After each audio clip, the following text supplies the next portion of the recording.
That Christmas Eve in Boston was so cold that every breath turned into a white mist in the air. I, Lauren Mitchell, 34 years old, stood with my daughter Emily on the porch of my parents' red brick house, gazing through the glowing windows.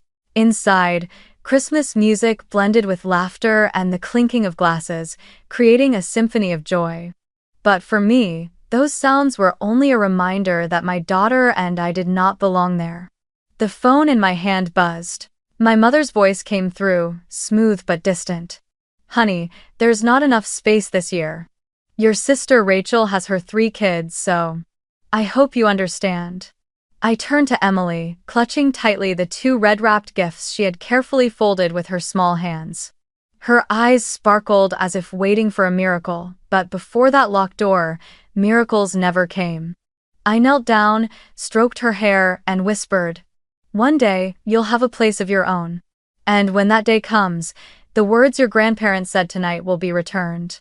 I held her hand, and together we walked away, leaving behind the echo of laughter that never stopped. If you have ever been excluded from the Christmas table, would you choose to stay silent and endure, or build a new table for yourself? And where are you watching this story from? Share your story in the comments so I know I am not alone. After that first Christmas standing outside on the porch, I realized there are wounds that never heal, only layered deeper by the repetition of the same pain.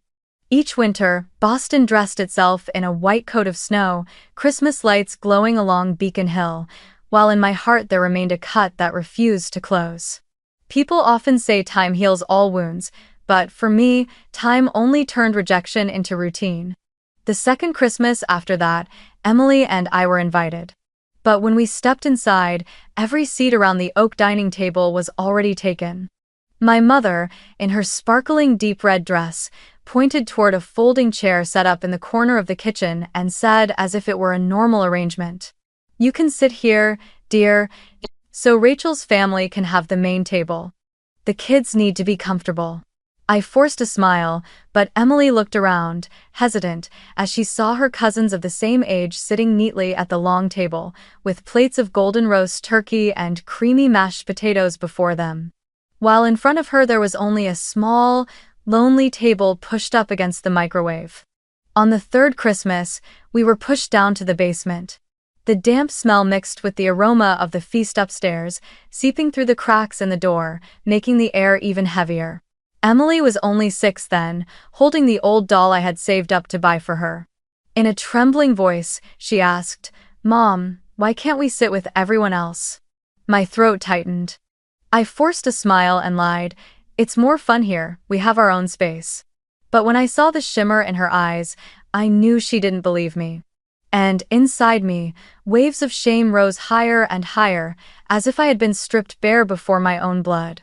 By the 4th year, we were almost forgotten from the guest list. It wasn't until the afternoon of the 24th that my mother called. Her voice carried a hint of guilt but quickly hardened into distance. "I forgot, you can stop by if you want, but don't bring much, just pick up some napkins." I stayed quiet, nodded, and took Emily along.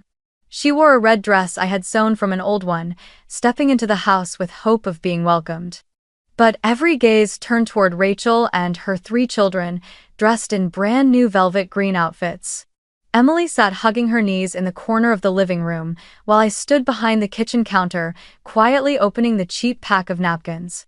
Laughter rang out as Rachel bragged about their vacation in Florida, and her husband, a well-known lawyer, recounted his big courtroom victory. My mother nodded along, her eyes shining with pride. And me? I was nearly invisible, as if I didn't exist at all. The following years were no better. Sometimes we were placed in the hallway at a tiny table, sometimes we were ignored when gifts were handed out. Rachel was always the center of it all, with my mother preparing every detail for her. Pumpkin pie baked exactly to her taste, velvet-covered chairs, even a choir singing as her family entered. And me? I would be told, "Pick up some cookies from the supermarket, the packaged kind is fine." It sounded like an errand, nothing more. I still remember one time, when Emily was about 8 years old, sitting in the car on the way home after the party, clutching a small teddy bear a kind relative had given her. She turned to me, eyes full of tears, and asked, "Mom, why can't we sit at the main table with the family?" I saw there were always empty seats. My throat closed up, my heart squeezed tight. I knew she had noticed it for a long time, only trying to hide her sadness so as not to hurt me. I drove through the falling snow, Christmas lights along the street fading behind the veil of my own tears. That night, after she fell asleep, I sat silently for hours in the living room, wondering how blood ties could draw such harsh lines. 10 years passed, the same wound etched deeper.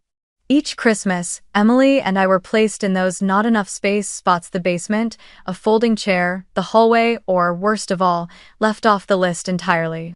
Rachel, my younger sister, 2 years below me, was always the star in our parents' eyes. Her husband was successful, her 3 children went to private school, her family was the picture of perfection. And me? In their eyes, I was just a single mother trying to scrape by with freelance work they didn't consider serious. It became a familiar rhythm every time I walked into that house. "So you're freelancing? When will you get a real job? A company paycheck, insurance, a proper business card?" My father would ask in a half-joking, half-serious tone, but his eyes were cold, as if I were living a failed life. My mother would just shake her head, sip her wine, and add with a hint of scorn, "Why don't you try being an assistant at Rachel's husband's law office? At least then you'd have a proper place." Those words sank into me like rusty nails, each repetition spreading the corrosion, leaving behind aching scars. The truth was far from what they believed. I wasn't just a freelancer patching together odd projects. After years of teaching myself design, spending countless nights buried in Photoshop and Illustrator in my one-bedroom apartment in South Boston, I quietly built an online brand design company. In the beginning, it was anything but easy. I cared for Emily while working late into the night, sometimes falling asleep right at the keyboard. Some months I earned less than $1,000, barely enough to cover rent, utilities, and a few extra packs of instant noodles for the 2 of us. I still remember driving Emily to school in my old Toyota Corolla, the heater barely working. She sat in the back seat, blowing warm air into her little hands, while I thought, I have to push harder. I can't let her live like this forever. Dash. Step by step, I built my reputation. I started with small design contracts for local coffee shops, then small clothing stores, then startups searching for a brand identity. Every time I delivered a project, I gave more than what was asked: a second logo version, a fresher color palette, an extra touch of inspiration. Slowly, clients began to recommend me to others. My name started appearing among the top-rated freelancers on online job platforms. I eventually hired a part-time assistant to handle emails and scheduling. That tiny company was no longer just me. By the 9th year, the real turning point came. A network of healthcare startups in Boston approached me, needing a full branding system for their entire chain. After multiple rounds of presentations, they signed a 6-figure contract. I still remember sitting in my favorite cafe, staring at the electronic signature appearing on the PDF contract on my laptop screen. I couldn't believe my eyes. I read it 3 times before bursting into tears right there in the cafe, ignoring the curious stares around me. For me, it wasn't just a big contract, it was validation, proof that all those years of being dismissed, of being asked, "When will you get a real job?" had finally been answered by reality itself. From that day on, I began to save with a plan. I kept living simply, driving the old Toyota, dressing neatly but never flaunting anything. I let my parents and Rachel believe I was just getting by, that I was struggling with some fake job on the internet. I no longer needed to prove anything to them, because the truth that mattered was proving it to myself. But deep inside, one thought grew stronger with every passing day. I would build a real table, a place where no one could ever tell me there wasn't enough room. Every dollar I earned, I divided carefully. Part went to Emily, part was reinvested into the company, and part I set aside for the big plan. I started studying real estate, reading about hotel management, even attending small tourism workshops, all to prepare for the day I could create a space of my own. I wanted a place where my daughter, and anyone who had ever been excluded from a table, could sit down without asking permission, without giving up their seat, without enduring pity. Each night, after Emily was asleep, I opened my laptop and searched for vacant inns, resorts in need of renovation along the Massachusetts coast. I saved every detail, every photo, as if curating a secret archive just for myself. That was the quiet fire inside me, the flame that kept both of us warm through the freezing winter nights, when memories of the basement or the folding chair returned. And I knew that soon, that dream would take shape. During those months of working tirelessly and saving every penny for the big plan, I stumbled upon a listing on a local real estate site, a small beachfront resort in Cape Cod, Massachusetts. It had once been a popular family getaway in the 1,980 seconds, but years of neglect had left it in ruins. Only 16 rooms, roof tiles corroded by the ocean air, a cracked swimming pool, and a restaurant nearly abandoned. The asking price was so low that most people saw it as a money pit. But to me, it was an opportunity. I remember staring at the photos of the long stretch of white sand, the fiery sunset melting into the ocean behind it, and my heart beat faster. I knew this was the place where I could build my own table. I entered negotiations with my heart full of determination. Of course, I didn't have enough cash to buy it outright, but years of building my company had taught me how to turn numbers into strength. I worked with the bank, preparing an application under the SBA loan program for small businesses. I proved that I had a six-figure contract with the healthcare startup network, that my design company was growing steadily, and that I had a detailed business plan for restoring the resort. The weeks of waiting for approval felt like decades. I was scared, hopeful, and constantly questioning if I was crazy for diving into an industry where I had no experience. But one March afternoon, when the email arrived, "Your loan has been approved," I broke down crying right there in my tiny office, holding Emily tight in my arms. She giggled, not fully understanding, only knowing that her mother was overflowing with joy. The purchase went through faster than I expected. I signed the papers at a notary office in Hyannis, held the worn old keys in my hand, and drove to Cape Cod for the first time as the owner. Standing on the beach in front of the resort, the sea breeze whipping through my hair, I closed my eyes and imagined a place no longer abandoned but reborn as a symbol of renewal. I could see it already, Harbor Light Resort, the name I had carried in my mind for years, a beacon guiding those who had once been left behind.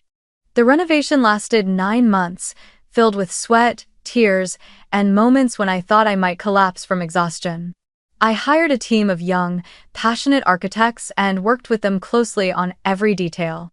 We tore down old walls, replaced the plumbing and electrical systems, relaid the wooden floors, and, most importantly, built an infinity pool facing the ocean, a centerpiece I wanted every guest to remember. I wasn't just thinking of creating a vacation spot, I wanted this place to be a blend of luxury and warmth, a home for those who had once been told there wasn't enough room. The restaurant became my pride and joy.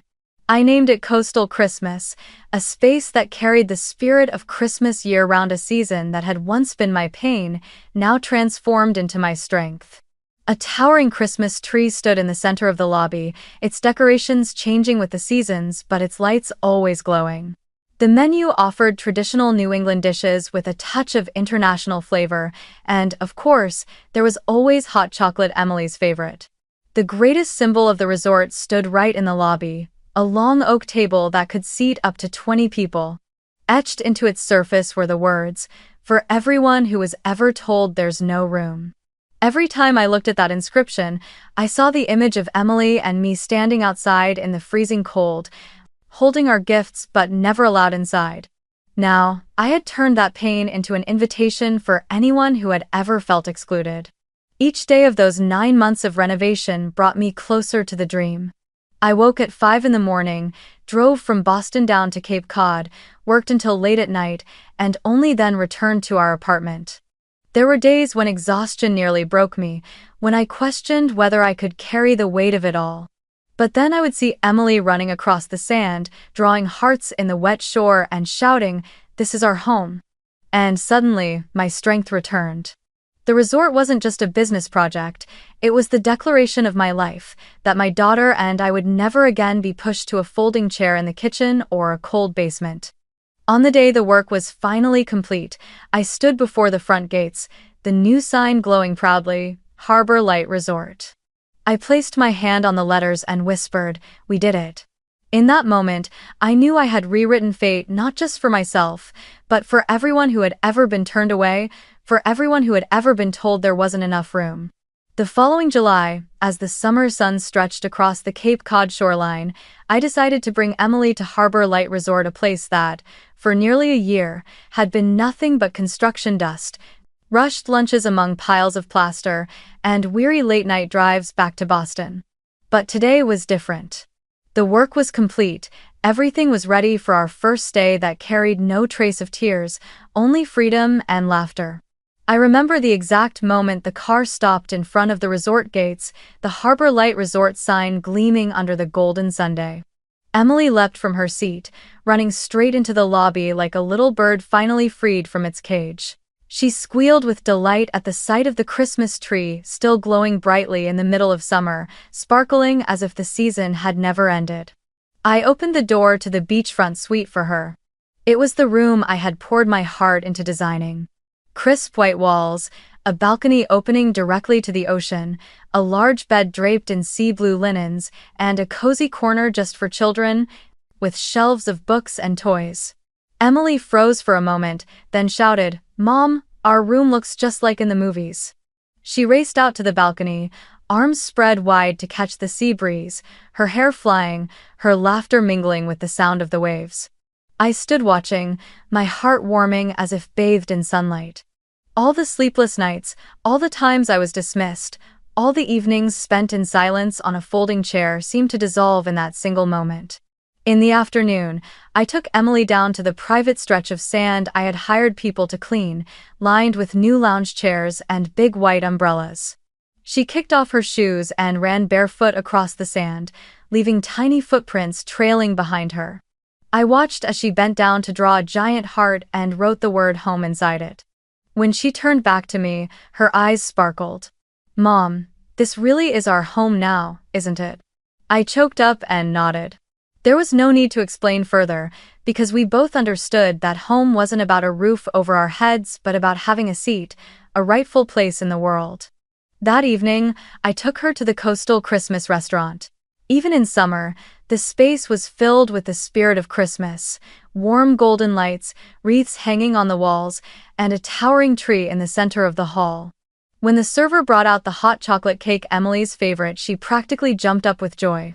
She broke off a piece, the sweet scent of chocolate rising into the air, and grinned. "Mom, it tastes just like yours, but with extra cream." I smiled, nodded, and whispered, "See? We have our seat now." The words echoed inside me as an affirmation not just for my daughter, but for myself, a recognition that the long, humiliating journey had led to this moment.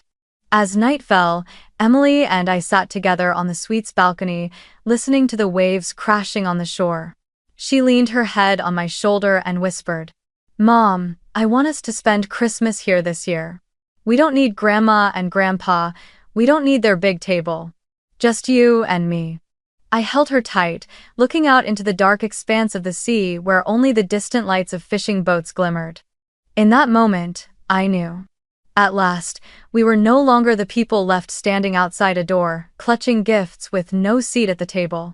We had a place of our own, and, from here on, everything would never be the same. The grand opening of Harbor Light Resort arrived sooner than I expected. After months of preparation, I had poured myself into every detail to make this place not just a vacation spot, but a symbol of a new beginning. I didn't want that first day to be overshadowed by the faces of those who had belittled or rejected us. That's why the guest list only included the people who had reached out their hands when I was drowning in the dark. The aunts and uncles who were rarely acknowledged at family dinners, but always slipped Emily a small box of cookies, the neighbors who watched her for me when I had to work late, the friends who never once asked, "When will you get a real job?" And even Emily's teachers, who saw the bright light in her that her own grandparents refused to see. I sent invitations printed on thick cardstock, each one accompanied by a photo of the 20-seat oak table engraved with the words, "For everyone who was ever told there's no room." On every card I wrote a few personal lines by hand, letting them know that their presence in my life was the very reason I wanted them there on this important day. And when the replies started coming in, my heart felt warmed. Everyone was excited, everyone was looking forward to it. In total, 28 people confirmed, just enough to fill the 16 rooms of the resort. I had decided to cover all the costs from lodging and meals to the activities. This wasn't business. This was gratitude. That day, Cape Cod shimmered under golden sunlight, the waves glittering like strands of tinsel beneath the sky. I stood at the entrance in a simple sea blue dress, with Emily by my side in a white dress tied with a pale blue ribbon. As the first guests arrived, the resort seemed to come alive. My aunt, the one who had once secretly pressed $10 into my hand so I could buy Emily a gift during a cold Christmas, hugged me tightly, her eyes brimming. "Lauren, you did it." Friends from Boston marveled at the infinity pool stretching toward the ocean, while Emily's teachers couldn't stop praising the glowing lights of the coastal Christmas restaurant. The opening celebration unfolded in the grand hall, where the long oak table with 20 seats stood in honor.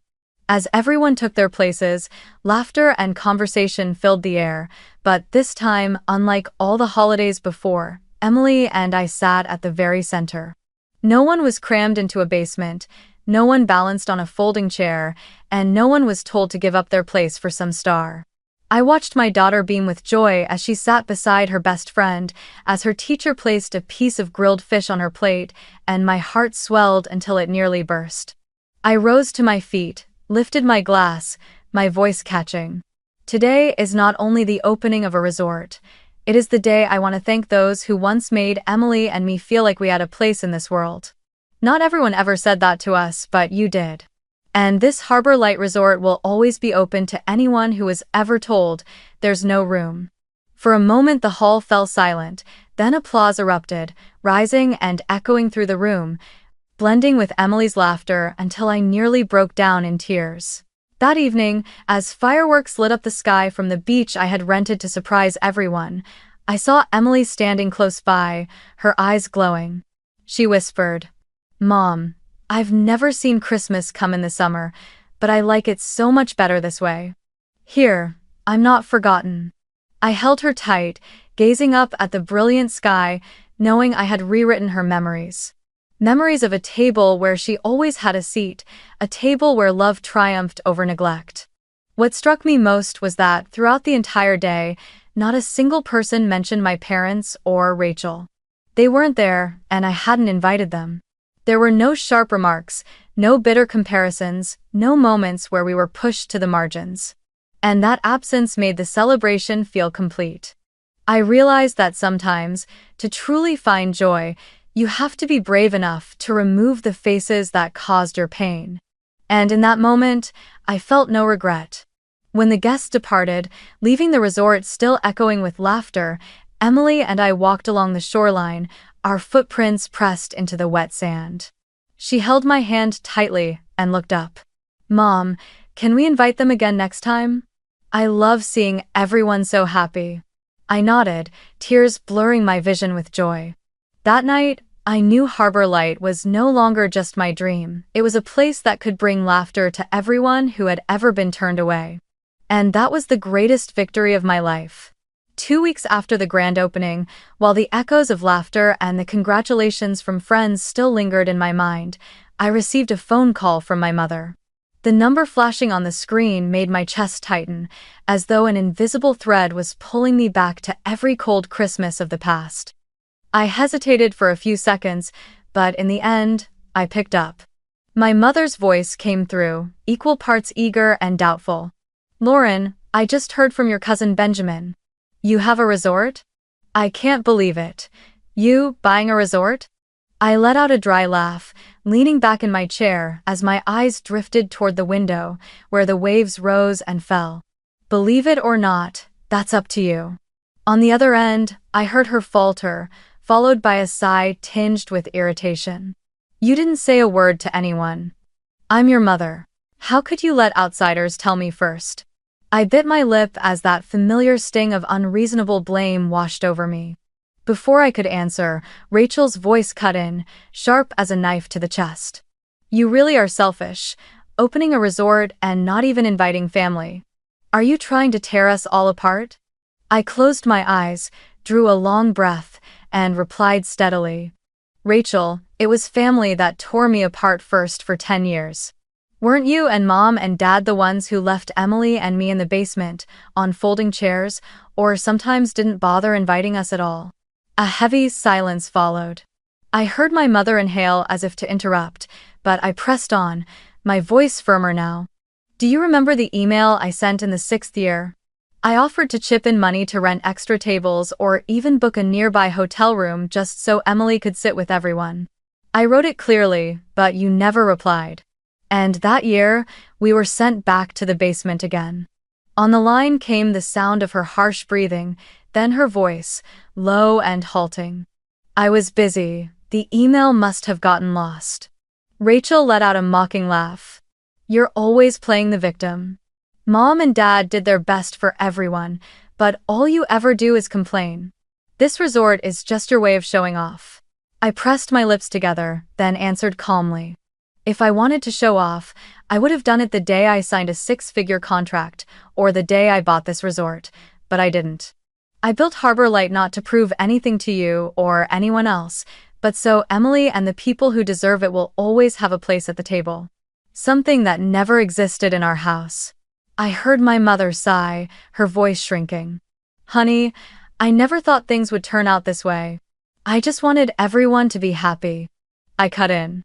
You say you wanted everyone to be happy, but in that everyone, you never included me and Emily. For 10 years, you made your choice. Now don't blame me for finally making mine. The call ended in silence. I set the phone down on the table, a strange mix of heaviness and relief washing over me. Emily walked in, holding a piece of chocolate cake from the restaurant, her curious eyes wide. Who was that, Mom? I smoothed her hair and smiled. Someone just found out about our Harbor Light. She giggled. Then they need to know this place is really ours. That night, I sat alone in the resort's lobby, the lights casting a glow across the 20-seat oak table. I ran my fingers across the carved words, feeling the strength in every line. For everyone who is ever told there's no room. And I knew I had crossed another turning point, not the daughter left shivering outside the door anymore, but the woman strong enough to speak the truth, to hold her boundaries, and to protect her daughter to the very end. After that tense call with my mother and Rachel, I thought there would be a long silence between us. But just a few months later, as autumn painted the Boston streets in gold with falling maple leaves, my phone rang again. This time, my mother's voice sounded different, sweeter, as if she were trying to pour honey over the cracks of the past. Lauren, come home for Thanksgiving this year. The whole family will be together, and I want you and Emily at the table. I listened, but inside, I almost laughed. After 10 years of being cast aside, suddenly she wanted a family gathering. I knew the reason well. They had heard the resort's revenue was thriving, and perhaps, in her eyes, I had become valuable again. I didn't answer right away. Instead, I asked slowly, the dining table at home is still the same 7-seat oak one, isn't it, Mom? She hesitated. Yes, still the same. I began to count, each word deliberate, sharp as a blade. Rachel's husband, their 3 kids, that's 5. You and Dad, that's 7. So where will Emily and I sit? There was silence on the other end for a few seconds before my mother stammered. Well, there's always the folding chairs in the kitchen. You can sit there, as long as we're together. At that, I couldn't hold back anymore.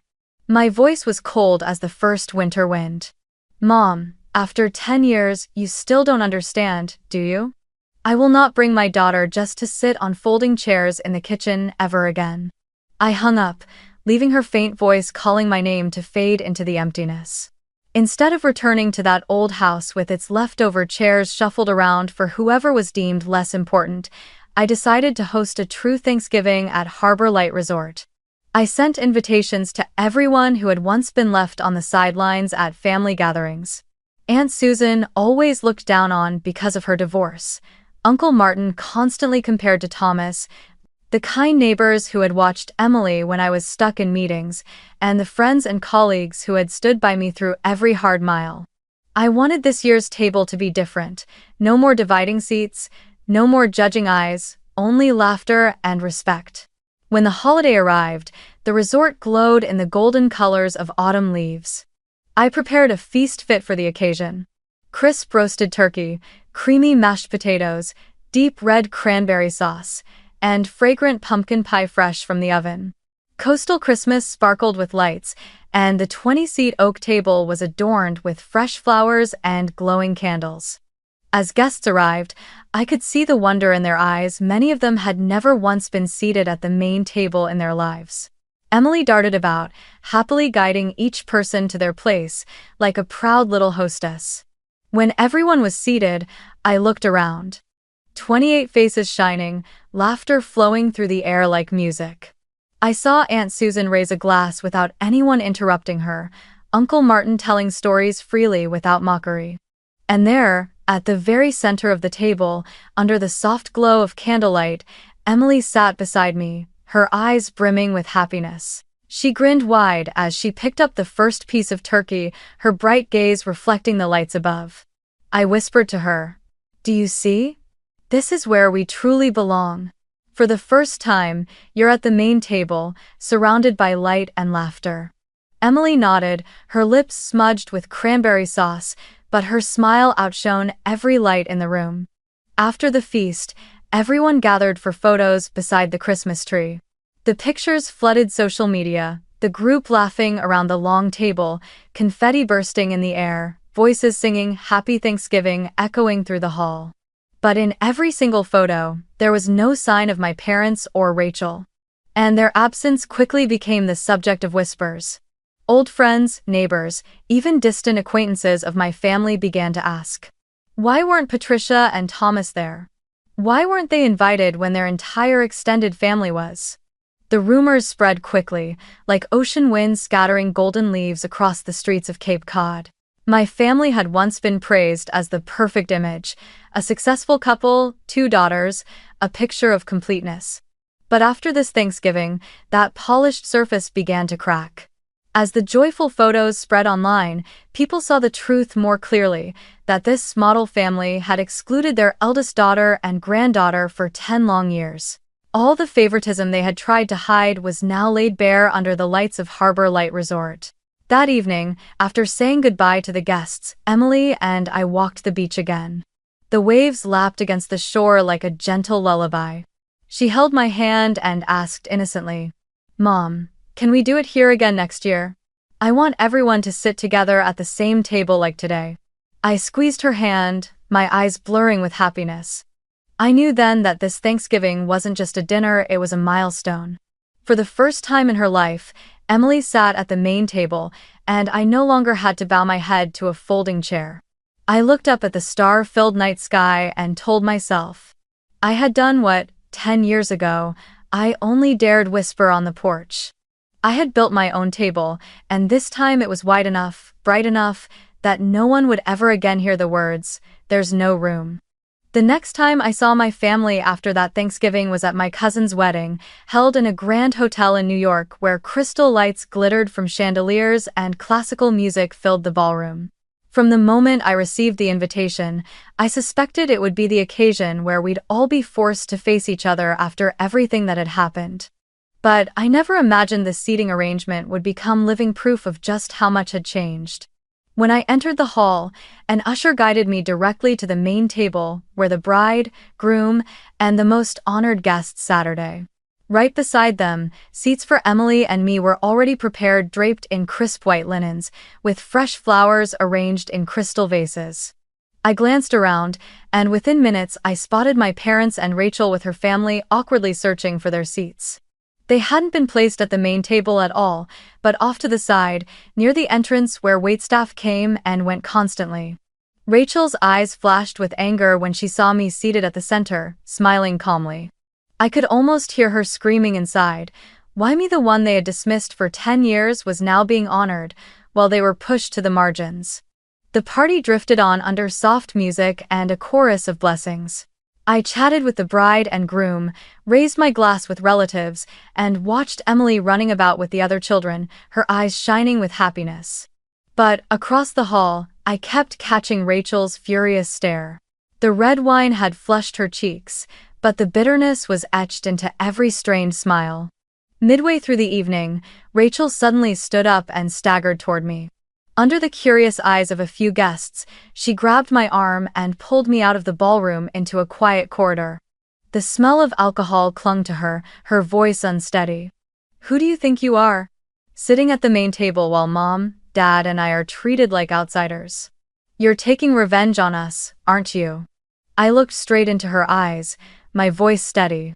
"Rachel, for 10 years I've heard enough snide remarks. I've sat in basements, on folding chairs, or been left off the guest list entirely. That's over now. I don't have to endure it anymore." Rachel gave a crooked, mocking laugh, but it faltered at the edges. "You're delusional. This family has always been mine. Mom and Dad always chose me. So what if you have a resort?" She swayed another step closer, her tone dropping, oddly fragile. "The truth is, I'm jealous. Jealous because you're free. I'm trapped in the loop being someone's wife, raising 3 kids, living up to expectations. I thought that was happiness, but so many nights I want to run away. And you got out." For the first time in my life, I heard Rachel admit something real. The arrogance was gone, the mocking laughter stripped away. All that remained was a tired woman, weighed down by the very burdens she had once proudly flaunted. I sighed, not feeling triumphant as she might have imagined, but only a deep, quiet sorrow. Softly, I said, "You can start over at any time, Rachel. But not by stepping on me, or by turning Emily and me into outsiders." Just then, the hotel security approached. Perhaps the bride and groom had noticed the tension and didn't want their celebration disrupted. I gave them a small nod, signaling it was fine, then turned back to Rachel. "You should return to the hall. This is our cousin's happy day, don't make it harder for everyone." Rachel stood still for a moment, her eyes red, before turning away and staggering back to her seat. I returned to the main table and took Emily's hand. She looked at me, hesitating before asking, "Mom, what's wrong with Aunt Rachel?" I smiled, shook my head, and said, "She just drank too much, don't worry." But inside, I knew I had just heard a piece of truth Rachel had hidden for years. She was jealous, she was exhausted, but choosing to pour all that bitterness onto me had made the distance between us impossible to bridge. After the wedding in New York, back in Boston, I felt as though I had entered a new phase. Harbor Light Resort was running steadily, guests increasing each month, praise on social media flowing without pause. But I didn't stop there. One January afternoon, while flipping through the newspaper, I came across a listing for a small resort in Vermont, a place famous for its snow-covered slopes and long ski seasons. My heart quickened, just as it had the first time I saw Harbor Light. I knew then this was the next step. I drove to Vermont on a freezing morning, my breath turning into clouds of white in the air. The lodge sat nestled deep among towering pines, their branches draped in thick layers of snow like cotton. Though the facilities were worn and dated, I saw its potential: warm wooden cabins, majestic natural scenery, and the kind of crisp, pure air anyone would dream of breathing. I named it Mountain Pine Lodge, with the vision of transforming it into a winter retreat and ski haven for families longing to rediscover true warmth and connection. Unlike the first time, I was no longer alone. I partnered with an experienced hotel manager who had overseen resorts all across New England. He guided me through business strategy, hiring staff, and handling finances. Meanwhile, I took charge of branding, design, and creating a guest experience that would feel unforgettable. Together we worked seamlessly, and within just a year, Mountain Pine Lodge officially opened its doors. On opening day, Emily held my hand, her eyes sparkling as she saw the cabins glowing with golden light amid the pine forest. She squealed when she spotted the brand-new ski slope and the outdoor fire pit where guests could roast s'mores. I whispered, "See, sweetheart, we don't just have the sea now, we have the mountains too." She burst into laughter, as if the world itself had finally opened wide for the two of us. Success followed success. But it was at that very moment my parents reappeared. One December afternoon, as snow began to fall thick over Boston's streets, my mother called. Her voice sounded cheerful, but underneath it I heard the same calculation I had known all my life. "Lauren, how about letting the whole family spend Christmas at your resort this year? I think it would be wonderful for everyone to gather together at Harbor Light." I stayed silent for a few seconds before answering firmly.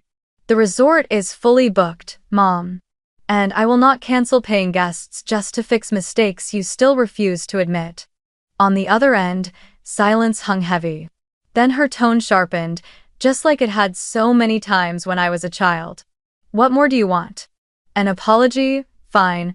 I'm sorry if you felt excluded." I gave a bitter laugh, but unlike before, I didn't tremble. Calmly, I replied, "Not if, Mom. It's the truth. For 10 years, Emily and I were excluded. You can phrase it however you like now, but nothing you say erases what happened."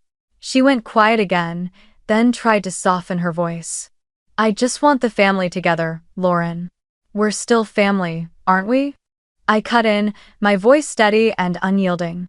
"Family is not where one child gets sent to the basement while another sits at the main table. Family is not where a daughter has to wonder why she's never counted as part of everyone. A real family is where there is room for all. And you know what? I've already found that place." I hung up, my hand trembling slightly, but my heart felt strangely light. For the first time, I had set a clear boundary, refusing to let guilt pull me back into the same old cycle. I knew my mother would be upset, that they would keep calling me ungrateful, but this time, I didn't care anymore.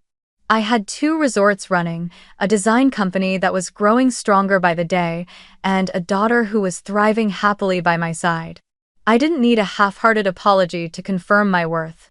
That Christmas Eve, Emily and I sat by the fireplace at Mountain Pine Lodge, surrounded by cheerful guests sipping hot chocolate and roasting marshmallows.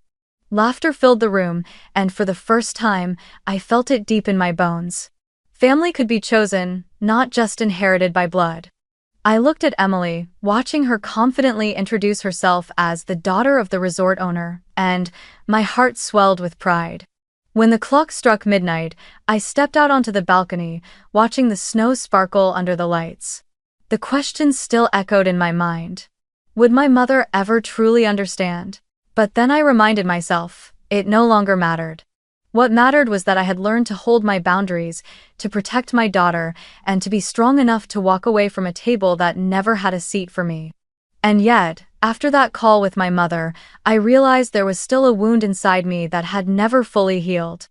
I had 2 thriving resorts, a flourishing design company, and a happy daughter by my side, but deep down, I still caught myself waiting for my parents' approval. It felt like a quiet addiction. Even knowing I would only be met with disappointment, some part of me longed to hear the words, "I'm proud of you." That was when I decided to begin therapy. In the first few sessions with my therapist, it was excruciating. Having to peel back those painful memories, the cold folding chairs, the dinners where Emily and I were pushed down to the basement, my mother's half-hearted phone call made me tremble and want to run away. But slowly, session by session, I learned to name my emotions. It wasn't only anger, it was the sorrow of a child who had never once felt enough. I learned that chasing my parents' approval was like running after a mirage. And I learned that I could, in fact, live without it. As I let go of that weight, Emily began to change in her own way. I noticed she laughed more, her laughter light and unburdened, no longer haunted by the question of whether she had a seat. She proudly told her school friends, "My mom and I have our own resort." Hearing her say it with such confidence brought tears to my eyes. I knew then that I had given Emily a different kind of childhood, one where she didn't have to stand outside on Christmas Eve because there wasn't enough room. One afternoon, while we were preparing a suite at Harbor Light for new guests, Emily suddenly turned to me. "Mom, can I invite cousin Jack here? I miss him." I froze for a moment. Jack was Rachel's oldest son, the boy who, a a few times, had quietly shared his toys with Emily when both of them were seated apart from the family table. I looked into my daughter's eyes, smiled, and said, "When the grown-ups learn respect, our doors will always be open, sweetheart." Emily nodded with a satisfied smile, then ran off to keep folding bed linens, leaving me with a quiet certainty that the next generation could do better than the one before. That New Year's Eve, Emily and I stood on the balcony of Harbor Light, counting down with the guests. When the clock struck midnight, fireworks burst across the sky, their colors shimmering over the glittering ocean. Emily squealed, wrapping her arms tightly around me. I closed my eyes, letting the thunder of fireworks play like a symphony bidding farewell to the past and welcoming a new year, a new life one, where we no longer had to ask anyone for a seat at the table. 3 years after purchasing Harbor Light, I looked back and could hardly believe the journey I had walked. I now owned 2 thriving resorts, Harbor Light Resort in Cape Cod and Mountain Pine Lodge in Vermont, along with a branding company that had grown from a tiny office into a firm with 60 employees. All of it was built from sleepless nights, tears, and the unshakable belief that my daughter and I deserved a place of our own. What surprised me most was that my parents began to change, slowly but surely. They started calling Emily more often, their voices free of the mocking tone that once clung to every mention of my work. Even Rachel sometimes softened, once admitting that life inside her so-called perfect family was far harder than it looked. But whether they changed or not, I had come to understand one truth. I didn't need their approval to exist. I had learned how to give myself worth.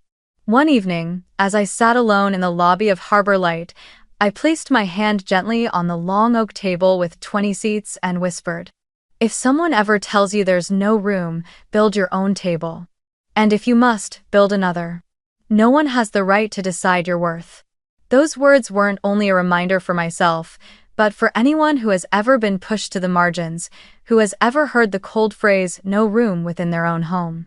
If you are listening to this story, I want to tell you, never let anyone determine your value by whether or not they give you a seat.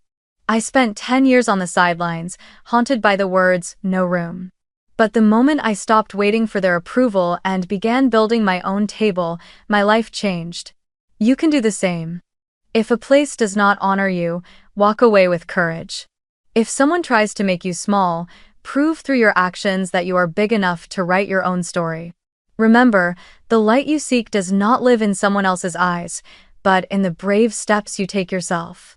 And now, I want to leave you with this question: have you ever been excluded from the Christmas table?